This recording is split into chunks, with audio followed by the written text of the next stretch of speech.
everybody, welcome back to Trivet Knots. Sitting out on the boat. So it's been a long time since I've done any content for the channel. My apologies that the last video I had promised that I would make another video within 2 months. Well, that didn't happen. So it's been 6 months, and over that 6 months I've made a few frames. I'm going to show you those, but as this video is entitled, I'm going to go into some detail about what I do, which is essentially one of the folk arts of the sailor, because this is the 4th anniversary of my channel. I started it August the 8th of 2020, and this is now the beginning of September in 2024. I'm going to take you through 10 of the 22 frames that I've made and sort of just give you a progressional overview of how I've gotten better at this and kind of how I got started with this. Hoping not to bore you, but it's the 4-year anniversary, man. And what else? I guess then at the end, for those that might be interested, you might or might not be, I'm going to give you some personal information, some biographical information on me, and lastly, but in the middle of this, because I know that 75% or more of the people who watch this channel and subscribe to it are doing that for one main reason, and that is because I offer tutorials. I'm doing a tutorial on one of the Sennits that I came up with, that I'm using, that I used on this most recent frame that I made. So, on to the rest of that content stuff. I hope you enjoy it. So let's start right here with a definition of folk art at large. And I'm going to read this to you because my memory isn't so good for, I couldn't remember a script if I was an actor. This is from Britannica online. In the broadest sense, folk art refers to the art of the people, as distinguished from the elite or professional product that constitutes the mainstream of art in highly developed societies. So it's art that people who had an artistic instinct or desire or drive had no training in what they were doing. They simply decided to create something of the products and materials at hand. It might have been carving. In the case of sailors, sometimes it was carving, sometimes it was scrimshaw. Scratching, taking a nail and scratching something in a whale tooth and then covering it with India ink, which were all things that were readily available to a whaler. And then what I do was typically done on shore. After some old guy who had been before the mast, or working as an able-bodied seaman for most of his adult life or for many years, and had highly developed skills in knot tying, and wanted to make a picture frame, either for a picture of his boat or his wife or his daughter. And the thing he knew how to do was tie knots. So to embellish the frame that he made, he would use all the knots that he knew and show off that talent and ability by making a knotted frame, put that picture in it, hang it over the mantel, and we surmise that that's probably where it sat for many years until his death, and then probably went in the attic, not to a museum. Not too many museums have them, even maritime museums. I know that I'm well familiar with, and a member of the the Mariners Museum in Newport News, Virginia. They have 2, and then a couple of other knot boards with fancy frames. But they're not on display. You can't just go see them. They are in the online database where you can search them out. And there are a couple of other places. The Whaling Museum in New Bedford, and at Mystic Knotwork, Alton Bedoin's grandson's, Matthew Bedoin's business in Mystic, Connecticut. And there's some out on the West Coast as well, but they're fairly obscure. In November of 2019, the Washington Nationals had just won the World Series, and I had nothing to do in my evenings Instead of watching baseball, I had to figure something out to do. And I had a modicum of experience tying knots, mostly from sailing around the bay as a kid and as an adult. And I had never screwed around with paracord, so I bought some paracord at a big box hardware store and decided to learn how to make some paracord bracelets. Well, I went to YouTube for some tutorials, and the algorithm sent me to other places where there were tutorials, and discovered Miko Snellman, who is now a buddy of mine, and he was doing some really complex, over-the-top tutorials. And I joined the Ropeworks Facebook group, and one day a guy named Daryl Inskeep posted a picture of this frame. Well, I saw that and was immediately intrigued. It was obviously skillfully made. It had an attractive design, and I just immediately knew I needed to make one. I had to make one, and I knew nothing about how to do that. But I just got started. I started the next day, and now I will skip to another video and show you what happened with that first frame. This is the first frame that I ever made. I made it in 2 weeks. There wasn't a single knot on here except this 3-lead 4-bite Turk's head that I knew no knots on here when I got started. This is sword mat that I had gotten saw a tutorial by Marty Combs to figure that out. The diamond, basically it's an 894. This is a diamond knot that you could find. It turns into a rose knot. I guess Captain Albert Whitney's rose knot, essentially, from Ashley Book of Knots. This is a 2325 frog knot from Ashley's. And this is a 13-strand Sennit that was Miko Snellman did a video called Lucky 13 Bracelet. So I got that Sennit out. That was the first Sennit I'd ever tied. Everything else, I mean, either made up these or got out of Ashley's. All this stuff out of Ashley's. But I knew nothing from nothing. But I was determined to make a Sennit frame, and so I did. It's there are a lot of mistakes. It's not straight. I mean, there's no missed ties. I didn't miss a pass on something, but I mean, it's crooked as a jaybird, man. As crooked as can be.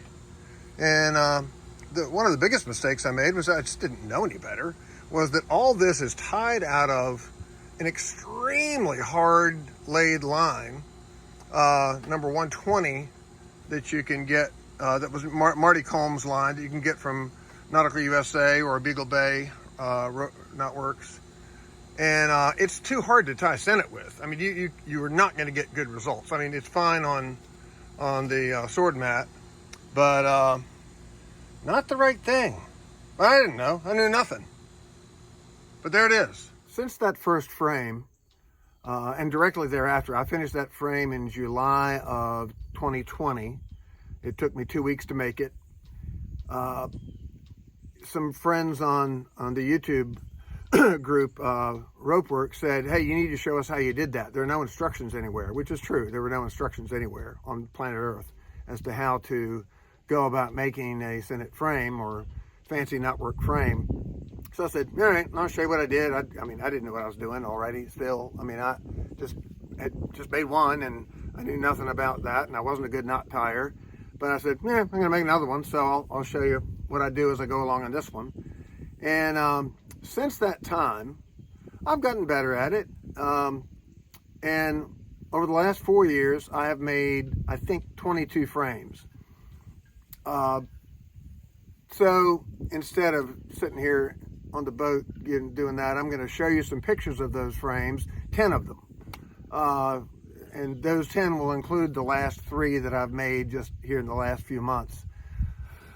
Excuse me. And but I'm going to do just voiceover so that I can kind of keep track and give you some details on that progression. So let's go to that. So this is the third frame that I made. I completed it in December of 2020. It was my first commission, and I was very, very happy with it. It took a lot of work, and I was as meticulous as I could be in that I was making it for somebody that was going to pay me some money. But I was really happy when I got done. This is frame number 4. It was completed in May of 2021, and for a long time was my favorite frame. I sold it to a lady up in Michigan, and when I did, I kept the picture because it was a picture that was one of my dad's favorite that hung on his home office wall. But I really, really liked this one.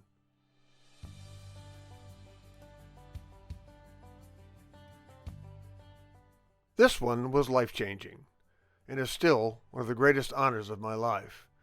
My buddy Skip Hips invited me to collaborate with him on a frame depicting the flag of the Chief of Naval Operations. It originally hung behind the desk of Admiral Michael Gilday and is currently residing in the corridor between the CNO and the Vice CNO's office at a new quarterdeck display there.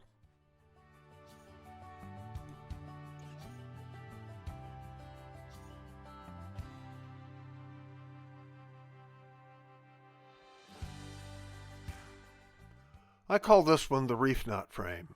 I finished it in August of 2022 and represents kind of a breakthrough for me. It was by far the most precise and accurately made frame up to that point. And it was made as a specific frame for the painting that you see in there, which is a giclée print of Winslow Homer's Breezing Up. And it's still hanging on my wall. It's still one of my favorites. This is a bosun's lanyard display frame, completed in July of 2023, and made for a retired U.S. Navy bosun's mate chief who lives in Wiscasset, Maine, and that chart represents where he lives.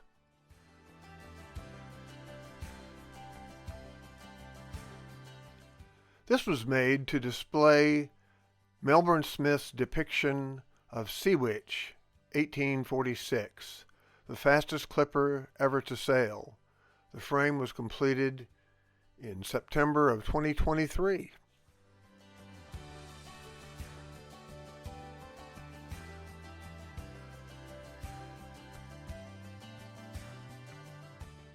Finished this one in December of 2023.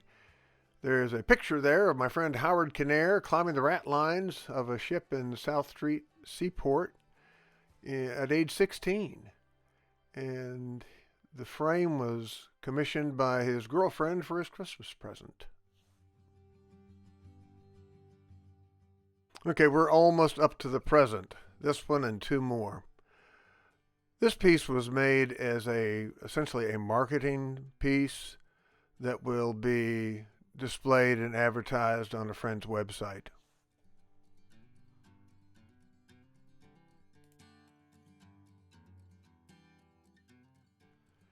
Here you see the inspector giving grudging approval to the frame I completed at the end of August. So here's the same frame with the document that will be going in it. It's one of 2 frames made the same size for the same customer to display these Navy documents. And before we show you the second one, I'm going to do the tutorial I promised. All right, folks, I promised you a tutorial. So here it comes. This is a 17-strand tutorial, Sennit tutorial, what have you. 3, 6, 9, 12, 15, 16, 17. We're going to break it into 10 and 7. And starting from the left, we're going to take 3 lines, take them over 3 lines, and then under 4. The same from both sides. And because it's an odd number, this becomes interlacing. It makes a cool pattern. I used this on the most recent frame I completed, which I will show you this on that. I didn't use this line. I chose this line really just because it was sitting here. This is 3mm. What I used on the frame was a little less than 2mm size line. But makes a neat pattern. This is probably in a book somewhere, I'm guessing. I don't know. I just was messing around with trying to get a particular width for that frame and make a different pattern than something I had done before. And this is what the result was. So, as with any flat Sennit, well, mostly flat Sennits, it's really important that you tension it properly to get things to line up with your outside edges very parallel, which in what I do is key, because once you put it on a frame and so forth, if it's not parallel, the whole frame will look whacked. But 3/3 is the pattern. 3/3 Keep them flat and parallel to one another. Check it now and again, make sure you didn't cross something over, which is, with all this, is pretty easy to make sure you didn't. It's only a handful of lines, 17 lines is not a lot. But that's about it. 3/3 with 17 strands. And it produces these cool little outliers down the center. And I think it looks cool. Thanks for watching. So before I show you the rest of the frame, and then both of them together, that's the Sennit on this frame. And finally, this is the most recent frame that I completed just a few days back, and then you'll see both of them together.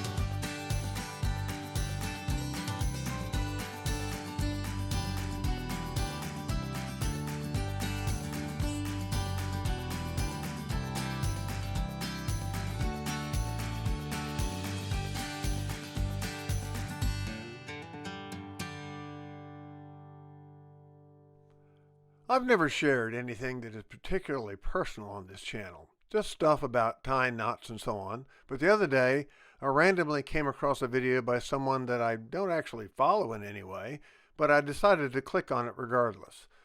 I don't have permission to play the video, so I'm going to read the transcript of what he said while showing a picture of the man who was speaking. This was posted by Penn Jillette of the Las Vegas magicians Penn and Teller. It goes as follows. I've always said that I don't respect people who don't proselytize. I don't respect that at all. If you believe that there's a heaven and a hell, and people could be going to hell or not getting eternal life, and you think that's not really worth telling them this because it would make it socially awkward, and atheists who think people shouldn't proselytize and who say, just leave me alone and keep your religion to yourself, how much do you have to hate somebody to not proselytize? How much do you have to hate somebody to believe everlasting life is possible and not tell them that? I mean, if I believed beyond a shadow of a doubt that a truck was coming at you and you didn't believe that truck was bearing down on you, there's a certain point where I tackle you. And this is more important than that. I have to admit that that really hit me. I'm a follower of Jesus Christ. This is the number one thing in my life. The fact that this channel exists is due to God blessing me with the totally unexpected gift of a fascination with and artistic ability in the tying of knots. Then shortly into this, an impetus to share my abilities and discoveries with folks via this YouTube channel. Prior to 1999, my life was not just a disaster. It would best be described as crisis management. I was a drunk and a drug abuser, living paycheck to paycheck. I had been incarcerated for crimes committed and worked at a job that allowed me the opportunity to more easily drink on the job. In February of 1999, I lost my job, my car, and my home. I was facing jail once again and determined not to go back.